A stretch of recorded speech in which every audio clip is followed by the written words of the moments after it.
So we are done with part 8 of basic tasks. Now let us move on to part 9. So we have this cat part over here. Now let us start off with setting constraints.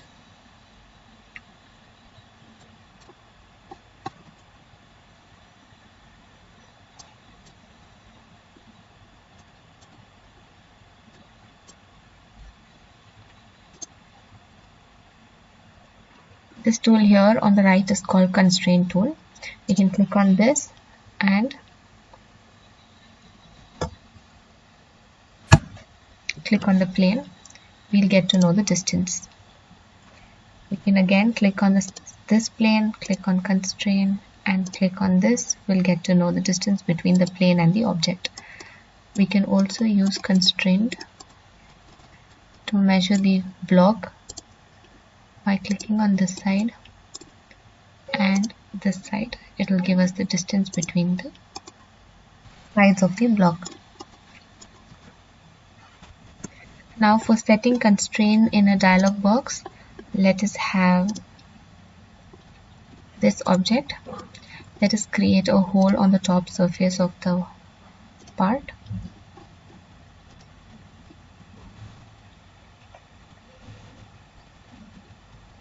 Of diameter 10 and depth 10. Okay. Now let us select it, right click, click on other selection. Okay. Select the hole, right click, other selections, click on axis, close it, press Ctrl and click on the side. And now click on constraint definition. We can check the parallelism, we can check the perpendicularity, we can check the distance between the side and the whole axis, we can check the angle between these two, we can coincide these two, which will come like that, or we can either fix it and click on OK. So this is how we use constraint definition box. It can show us the distance, length, angle, fix, unfix, tangency, coincidence, parallelism, perpendicularity. The application detects 6 possible constraints between the axis and the face, for which we had done. And now to modify a constraint, let us take a start mechanical part design. Okay. Select a plane, sketch,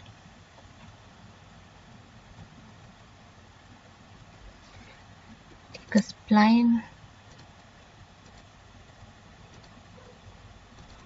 imagine we have a spline like this and we can measure the constraint.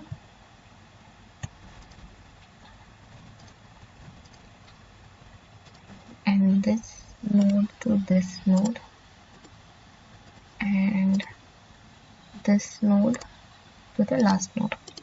So to modify the constraints, we have to double click and change the value.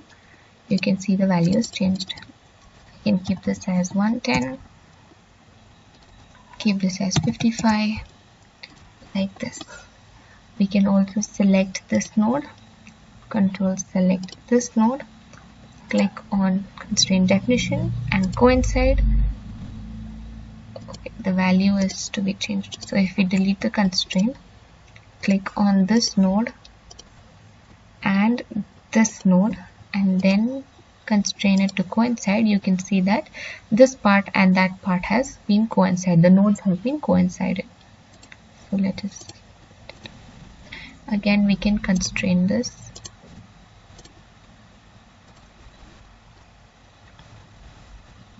This node to this node, constraint. We can again double click and modify. So this is how we modify constraints. Now for mean dimension, let us open the mean dimension part. So before computing mean dimensions, apply edit parameters contextual menu item to pad 1.